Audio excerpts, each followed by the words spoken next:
Hello everyone, मैं राजू स्वागत करता हूं आप सभी का हमारे यूट्यूब चैनल एजुकेशन पर्पस में। जैसा कि आप स्क्रीन पे देख ही रहे होंगे कि इस वीडियो में हम लोग क्या देखने वाले हैं। इस वीडियो में हम लोग हल करेंगे दोस्तों हिस्ट्री ऑनर्स सेमेस्टर 6 के पेपर डीएससी 3 के एमसीक्यूज क्वेश्चन, जो कि अति महत्वपूर्ण वैकल्पिक प्रश्न हैं, यानी कि बहुत इंपॉर्टेंट एमसीक्यू क्वेश्चंस को हम लोग, मल्टीपल चॉइस क्वेश्चंस को हम लोग इस वीडियो में हल करने वाले हैं, जो कि आपके डीएससी 3 पेपर के लिए वेरी इंपॉर्टेंट है दोस्तों। इसके बाद हम डीएससी 4 की ओर बढ़ेंगे। ये हमारा डीएससी 3 का अंतिम वीडियो है। यदि बीच में समय रहा तो डीएससी 3 के कुछ टॉपिक्स जो हैं वो भी बीच में बता दिए जाएंगे, लेकिन आज के बाद से जो है दोस्तों अब हम लोग डीएससी 4 की ओर आगे बढ़ेंगे। ये हमारा डीएससी 3 का एमसीक्यू क्वेश्चन है। तो सबसे पहला क्वेश्चन इसमें क्या है दोस्तों, वो देखते हैं, समय बेकार नहीं करेंगे। तो सबसे पहला प्रश्न जो कि स्क्रीन पर आपको दिख ही रहा होगा, वर्नाक्यूलर प्रेस एक्ट किस वायसराय ने लगाया। ठीक है दोस्तों, तो इसका सबसे बेस्ट एग्जाम्पल है कि आप यदि डीएससी 3 के एमसीक्यूज क्वेश्चन को हल करना चाहते हैं तो प्रीवियस जितने भी डीएससी 3 के पूरे वीडियोस हैं उसको यदि आपने देखा है तो मैं गारंटी देता हूं इसमें से 100 में से 90% या 99% जो आप हल कर सकते हैं। ठीक है, बशर्ते कि उन सभी वीडियोस को आपने ध्यानपूर्वक देखा होगा। तो इसका सही जवाब हो जाएगा दोस्तों लॉर्ड लिटन ने, जो कब किया था, 1878 में किया था। ठीक है, और इसी वर्नाक्यूलर प्रेस एक्ट को खत्म किसने किया था दोस्तों, लॉर्ड रिपन ने, जो कि ठीक इसके बाद यहाँ के वायसराय बने थे, भारत के वायसराय। दूसरा क्वेश्चन बन जाता है दोस्तों इसी से, इल्बर्ट विधेयक लागू किया गया तो किसके द्वारा लागू किया गया, ये सवाल पूछ रहा है। ऑप्शन में आपका रहेगा लॉर्ड लिटन, रिपन और बहुत सारे वायसराय के नाम। तो उसमें जो है आपको लॉर्ड रिपन को टिक करना है, तो Lord Ripon is the right answer of this question. उसके बाद दोस्तों थर्ड नंबर क्वेश्चन हमारा जो हमने बनाया हुआ है, स्थानीय स्वशासन को किस वायसराय ने प्रोत्साहित किया था, यानी स्थानीय स्वशासन को किस वायसराय ने प्रोत्साहित किया था, तो लॉर्ड रिपन हो जाएगा। इसी से रिलेटेड एक सवाल और पूछ दिया जाता है घुमा के दोस्तों कि स्थानीय स्वशासन के जनक किस वायसराय को कहा जाता है, तो जनक भी लॉर्ड रिपन को कहा जाता है, कंफ्यूज नहीं होइएगा। अगला सवाल बनता है दोस्तों, भारत में जनगणना किस वर्ष किस वायसराय ने प्रारंभ किया। भारत में जनगणना जो है वो किस वायसराय ने प्रारंभ किया था, तो वो किया था लॉर्ड रिपन ने दोस्तों। ठीक है, अगला सवाल है जो 5th नंबर में हमने रखा है, प्रथम दिल्ली दरबार का आयोजन कब किया गया, तो 1877 में किया गया था। अगर इसी सवाल को ऐसे पूछ दिया जाए कि प्रथम दिल्ली दरबार का आयोजन किस वायसराय के द्वारा किया गया था, तो वो हो जाएगा दोस्तों लिटन। ठीक है, क्या हो जाएगा, लिटन। उसके बाद है दोस्तों, लिटन ने आईसीएस इंडियन सिविल सर्विस की परीक्षा के लिए आयु कम कर दी थी, यानी कि जो उम्र थी उसको कम कर दिया था। तो कितना कर दिया था, 19 वर्ष कर दिया था। ठीक है दोस्तों, और इसी चीज को फिर से जब इसके बाद रिपन यहाँ का वायसराय बनता है, भारत देश का वायसराय बनता है, तो उसको क्या किया, बढ़ा दिया, बाधा दिया नहीं दोस्तों, क्या किया, बढ़ा दिया था। 19 से क्या कर दिया था, 19 से 21 वर्ष कर दिया था। किसने, लॉर्ड रिपन ने। अगला सवाल है दोस्तों, 1905 में बंगाल विभाजन लागू किया गया, किसके द्वारा लागू किया गया दोस्तों। ठीक है, बंगाल विभाजन जो है वो लागू किया गया था लॉर्ड कर्जन के द्वारा। तो इसमें 2-3 सवाल ऐसे ही बन जा रहे हैं कि बंगाल के बंटवारे से संबंध रखता है, तो लॉर्ड कर्जन। 1905 में बंगाल का विभाजन किसने किया, तो लॉर्ड कर्जन। लॉर्ड कर्जन ने बंगाल का विभाजन कब किया, तो 1905। एक ही सवाल को कई तरह से पूछे जाते हैं इतिहास में। ठीक है, अगला है दोस्तों, कर्जन का सबसे महत्वपूर्ण कार्य जो है किस क्षेत्र में किया गया था। कर्जन ने बहुत सारे सुधार किए थे दोस्तों, पुलिस सुधार किया था, सैन्य सुधार किया था, कृषि सुधार किया था, राजस्व सुधार किया था, आर्थिक स्थिति में सुधार किया था। इस तरीका से सबसे महत्वपूर्ण जो सुधार था इसका था पुरातत्व के क्षेत्र में। ठीक है दोस्तों, तो क्या इसका जवाब हो जाएगा, पुरातत्व के क्षेत्र में। उसके बाद है दोस्तों, कर्जन द्वारा भारतीय विश्वविद्यालय अधिनियम, भारतीय विश्वविद्यालय अधिनियम कब पारित किया गया था, 1904 में किया गया था। इसका सवाल एक और बनता है कि 1904 में भारतीय विश्वविद्यालय अधिनियम को किसने पारित किया, तो इसका सही जवाब हो जाएगा लॉर्ड कर्जन ने।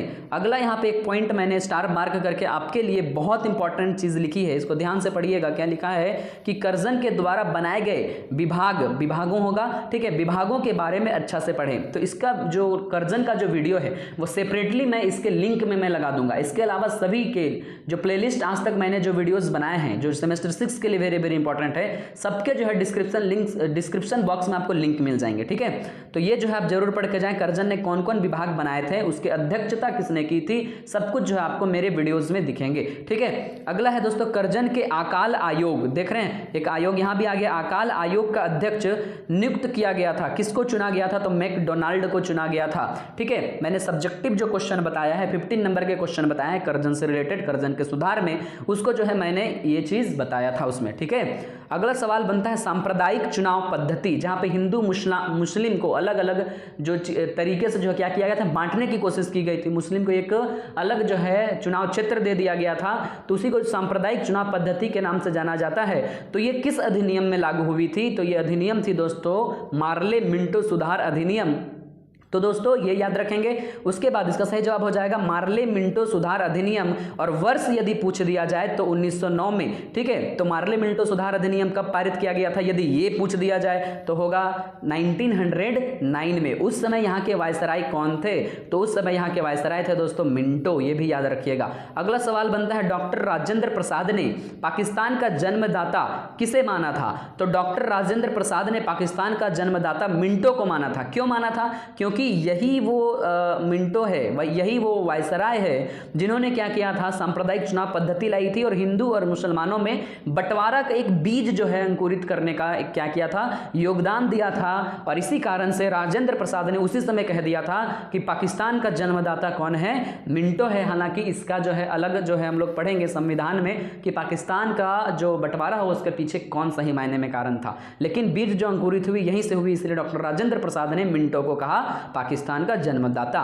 उसके बाद आगे चलते हैं दोस्तों, प्रांतों में द्वैत शासन प्रणाली किस अधिनियम में लागू की गई थी?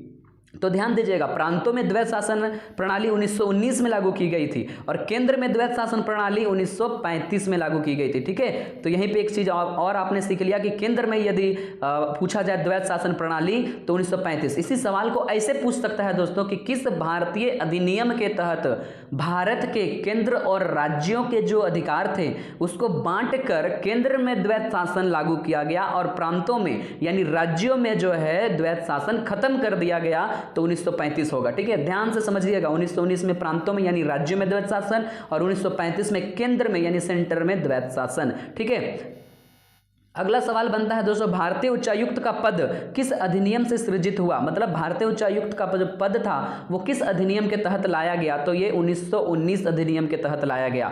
केंद्र में द्वैत शासन की स्थापना किस अधिनियम के द्वारा की गई? अभी वही चीज हमने बताया था। तो केंद्र में द्वैत शासन की स्थापना जो थी दोस्तों वो सन 1935 अधिनियम के तहत की गई थी। ये भी आप हमेशा ध्यानपूर्वक जो है याद रखिएगा। अब यहाँ पे एक सवाल और आता है दोस्तों कि 1935 अधिनियम जो था, सन 1935 के अधिनियम के समय यहाँ का जो वायसराय था कौन था? तो ये जो है आपके लिए मैं छोड़कर जाता हूँ कि सन 1935 के समय भारत का वायसराय कौन था। ठीक है, तो इसका सही जवाब आप मुझे कमेंट बॉक्स में देंगे। उसके बाद है दोस्तों प्रांतों को स्वायत्तता। ठीक है, प्रांतों को स्वायत्तता किस अधिनियम ने प्रदान की? मतलब प्रांतों में जो स्वायत्तता थी, जो द्वैत शासन थे उसको खत्म करके स्वशासन लागू करने की जैसी स्थिति हुई तो कब हुई? 1935 में। देखने शुरू की चीजें ही हैं, बस घुमा के पूछे जा रहे हैं। ठीक है, अगला सवाल बनता है प्रांतों में चुनाव किस वर्ष हुआ? तो ये बहुत इंपॉर्टेंट है दोस्तों, याद रखिएगा। प्रांतों में चुनाव 1937 में हुआ, बहुत इंपॉर्टेंट है, ये कई बार एग्जाम में पूछा जा चुका है। उसके बाद है दोस्तों वेवल योजना किस शहर से प्रारंभ हुई थी? तो याद रखिएगा वेवल योजना जो है शिमला से प्रारंभ हुई थी। जब जो है क्या था, वेवल योजना को किसने लाया था? वेवल योजना से रिलेटेड टॉपिक्स को भी जो है मैंने पहले ही आपको समझाया है दोस्तों कि वेवल योजना जो थी इसकी एक घोषणा हुई थी। उसके बाद जो है ये शिमला में क्या की गई थी, एक मीटिंग्स रखी गई थी जिसे शिमला सम्मेलन के नाम से जानते हैं। और कब रखा गया था? 1945 में रखा गया था। ठीक है, तो ये शिमला शहर याद रखिएगा। अगला है दोस्तों सीधी कार्रवाई की घोषणा किसने कर दी थी? तो सीधी कार्रवाई की घोषणा मोहम्मद अली जिन्ना जो कि मुस्लिम लीग के संस्थापक माने जाते हैं, तो मोहम्मद अली जिन्ना ने क्या कर दिया था? सीधी कार्रवाई की घोषणा कर दी थी। और जो है सीधी कार्रवाई दिवस कब मनाया जाता है यदि ये सवाल आ जाए, सॉरी कब से मनाया जाता है, तो याद रखिएगा सीधी कार्रवाई दिवस की घोषणा या फिर मनाया जाना कब है? 16 अगस्त 1946 को। ठीक है दोस्तों, अगला सवाल बनता है भारत की स्वतंत्रता के समय, जब भारत स्वतंत्र हो रहा था उस समय यहाँ का वायसराय कौन था? तो लॉर्ड माउंटबेटन। ये भी बहुत इंपॉर्टेंट है, लॉर्ड माउंटबेटन। ठीक है, तो लॉर्ड माउंटबेटन योजना, ये सब भी बहुत सारे इंपॉर्टेंट है जो कि आपको 5 नंबर के क्वेश्चंस में पढ़ने हैं। ठीक है, इसको भी आप पढ़कर जाइएगा एग्जाम में। उसके बाद है दोस्तों स्वतंत्र भारत के, अब भारत स्वतंत्र हो गया, स्वतंत्रता के समय और भारत अब स्वतंत्र हो चुका है, तो स्वतंत्र होने के बाद प्रथम गवर्नर जनरल जनरल कौन था? तो ये भी वही थे, लॉर्ड माउंटबेटन, जो पहले आपने देखा। ठीक है, अगला सवाल बनता है पाकिस्तान के प्रथम गवर्नर जनरल कौन थे?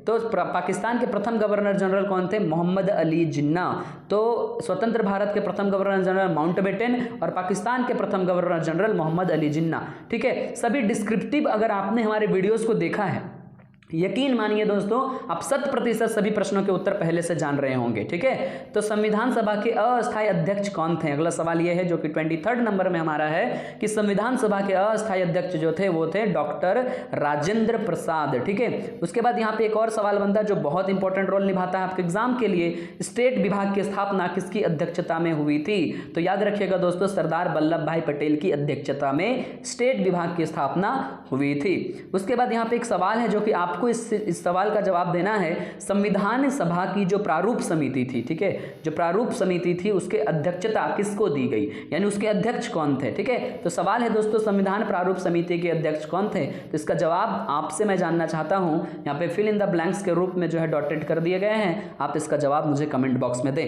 इसके बाद है दोस्तों, भारतीय संविधान का बनकर तैयार हुआ। तो भारतीय संविधान का बनकर तैयार होना कब बनकर तैयार हुआ? 26 नवंबर 1949 में। उसके बाद अगला सवाल ठीक इसी से रिलेटेड है, भारतीय संविधान कब लागू हुआ? तो इसका सही जवाब हो जाएगा दोस्तों 26 जनवरी 1950 में। ठीक है, अगला एक सवाल आता है दोस्तों, संविधान को बनाने में कितना समय लगा था? तो संविधान को बनाने में या बनने में 2 वर्ष 11 माह 18 दिन का समय लगा था। तो इतना ही था जो कि हमें लगता है कि ये मोस्ट इंपॉर्टेंट है। इसके अलावा यदि आप हमारे सब्जेक्टिव को जो कि लॉन्ग टाइप क्वेश्चन है उससे सभी वीडियोस को देखते हैं तो हम गारंटी देते हैं दोस्तों कि 100% सभी प्रश्न जो है जो MCQs में पूछे जाते हैं आपसे पूरी हल हो सकती है। तो सभी के डिस्क्रिप्शन बॉक्स में सभी के लिंक मैं आपको दे दे रहा हूं, वहां से आप जाकर जो है हमारे सभी वीडियोस को देख सकते हैं। इसके अलावा जाते जाते मैं यहां पे एक और सवाल पूछना चाहता हूं दोस्तों, जिसका जवाब जो आप मुझे देंगे कि भारतीय स्वतंत्रता अधिनियम, ठीक है, इंडियन इंडिपेंडेंस एक्ट भारत में कब लाया गया? तो इसका सही जवाब के लिए मैं आपका वेट करूंगा, जरूर वेट करूंगा। यदि आप सही मायने में पढ़ते हैं, हमारे वीडियोस को सही मायने में देखते हैं, ध्यानपूर्वक पढ़ते हैं, एग्जाम की सही मायने में अच्छे तरीके से तैयारी कर रहे हैं, तो इसके जवाब की जो है दोस्तों मैं मांग करता हूं कि इस सवाल का जवाब आप मुझे कमेंट बॉक्स में देंगे। तो यहीं पे दोस्तों एक लाइन और है जो कि मैं पढ़ देना चाहता हूं, in order to ask any kind of problem you can text email on this email ID. यदि आपको किसी भी प्रकार की समस्या का हल चाहिए या कोई भी ऐसा सवाल हो जो आपको मन ही मन जो है कौंध रहा हो, कोई सवाल जो आपको समझ में ना आ रहा हो, तो आप मुझे इस ईमेल पे टेक्स्ट कर सकते हैं जो कि लिखा हुआ है kumarraju829103@gmail.com। ठीक है दोस्तों, यहीं पे इस वीडियो को हम समाप्त करते हैं, लेकिन जाते जाते एक और प्रॉमिस लेना चाहते हैं आपसे कि यदि आपने अब तक हमारे चैनल को सब्सक्राइब नहीं किया है तो क्या देख रहे हो भाई, सब्सक्राइब करो, बेल आइकन को ऑल पे सेट करो, हम आपके लिए ही तो वीडियो ला रहे हैं। तो दोस्तों मिलते हैं आगे के वीडियोस में, तब तक के लिए बाय, अपना ख्याल रखिएगा।